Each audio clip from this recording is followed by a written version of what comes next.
যে এই ইসরা ও মেরাজ কখন সংঘটিত হয়েছে। ইসরা ও মেরাজ সংঘটিত হওয়ার ব্যাপারে বর্ণনা যেগুলি এসেছে সেটা হচ্ছে যে এটা ছিল রবিউল আউয়াল মাসে, রবিউল আউয়াল মাসে। আর আরেক বর্ণনায় আসছে এটা ছিল রবিউল আখির মাসে, অর্থাৎ রবিউল আখির তো রবিউল আউয়ালের পরে যেটা আসে সেটা রবিউল সানি যেটাকে বলে, এটা রবিউল আখির বলে এটাকে।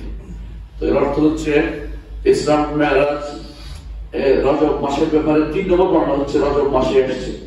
রজব মাসের ব্যাপারে 3 নম্বর বর্ণনাটি আমাদের দেশে খুব প্রসিদ্ধ, কিন্তু বিশুদ্ধ বর্ণনায় রজব মাসে সেটা অনুষ্ঠিত হয়নি। অথচ আমরা এখন রজব মাসে আছি। এই মাসে মানুষ বিভিন্ন রকমের কাজ করে থাকে। এই কাজগুলি কোনটাই আল্লাহ তাআলার পক্ষ থেকে অনুমোদিত না। সেটা কি রজব পালন করার বিষয় নয়, 1 নম্বর। দ্বিতীয়ত, লাইলাতুল মেরাজ ধরে নিয়ে এটা পালন করার জন্য কেউ কেউ অনুষ্ঠান করে থাকে, এটার কোনো বৈধতা নেই।